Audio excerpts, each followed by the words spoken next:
সুপ্রিয় উদ্যোক্তা এবং দর্শক বন্ধুরা, আজকে আমরা একটি ব্যতিক্রমধর্মী উদ্যোক্তার খামার দেখতে এসেছি, যেটি কালো খাসি, গ্রাম্য ভাষায় আমরা যেটাকে চিনি শুয়োর হিসেবে, যেটা কিছু ধর্মের লোকেরা এগুলা পালন করেন এবং অনেক ধর্মের লোকেরাই এটাকে সম্পূর্ণই নিজেদের কাছে গ্রহণযোগ্য মনে করেন না।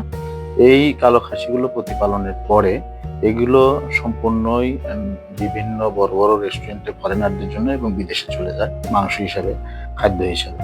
এটা অতিরিক্ত লাভ হয়, অনেকেই বাড়িতে 1 পিস 2 পিস করেও ছাগলের মতো পালন করছেন দেখলাম। এটি 14 মাসে 2 বার বাচ্চা দেয় এবং প্রতিবার বাচ্চা দেয় 10টা 8টা 6টা করে, যা 4-5 মাস প্রতিপালন করার পরে যার দাম হয় 5 থেকে 6 হাজার টাকা। তাই এটা কিছু ধর্মের লোকেরা মূল ব্যবসা এবং ভালো একটা ব্যবসা হিসেবে খামার শুরু করেছেন। তো আপনার নাম কি? নাম নিরঞ্জন। আপনি এই কাজ কতদিন হলো করেন? এমনি 20 বছর হলো। এগুলো কার? শুয়োরগুলো কার? দিলীপ দিলীপ, এই দুর্গাদহ বাজারের? দীর্ঘদা বাজারে। এখানে কত পিস আছে? 150 পিস। 150 পিস, ছোট বড় মিলে? হ্যাঁ। এগুলা কতদিন হলো? এই বয়স কত বড়গুলার? এলে গড় 10 মাস বয়স।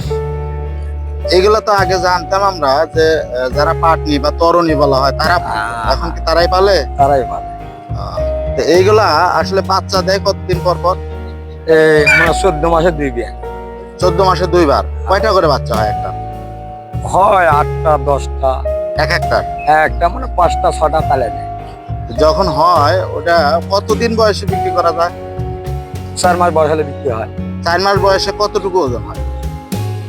নিম্নে তো 10 কেজি। 10 কেজি। একটা 10 কেজি এই কালো খাসির দাম কত? 5000। 5000। আর এর খরচের ভিতরে কি শুধুমাত্র এই আপনাদের যে পরিচর্যা এই লোকগুলোই? হ্যাঁ। এক্সট্রা তো খাবারের কোনো খরচ না, নেই? তাতে আপনার এই দিলীপ বাবু যে আছে, আর কতগুলো আছে? এর আছে হলো ধরেন 150, আর বড় আছে 70। মানে বড় সাইজ? হ্যাঁ 70, আর বাচ্চা হয়েছে তার হলো 250। এগুলা বিক্রি হয় কোথায়? ঢাকায়। ঢাকায় কারা নেয় এগুলা? মন্টু। মন্টু কি এটা মালিক? না, মহাজন? কিনে নেয়। ওনারা বিদেশ পাঠায়? হ্যাঁ। তো এগুলা কি এইসব এলাকায় চলে না? না, ঢাকা যায়। এখান থেকে ঢাকার থেকে কোনখানে যায় আমরা বলতে পারবো। বিদেশে যায়? হ্যাঁ। এগুলা শুধু খায় মনে হয় বিদেশিরা বেশিরভাগ, বড় বড় হোটেলগুলোতে। এলে এখান থেকে ধরেন ঢাকা পর্যন্ত নিয়ে গেল, ঢাকা পর্যন্ত করতে করে যায় বাবা, আমরা বলতে পারবো। মারা যায় কেমন?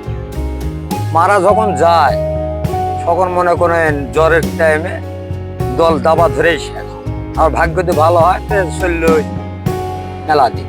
এটা খরচ তেমন কিছু না। আপনাদের বেতন কত করে দেয়? বেতন দেয় আমার 10,000 12,000। খাওয়া দাওয়া? মালিক। মালিক।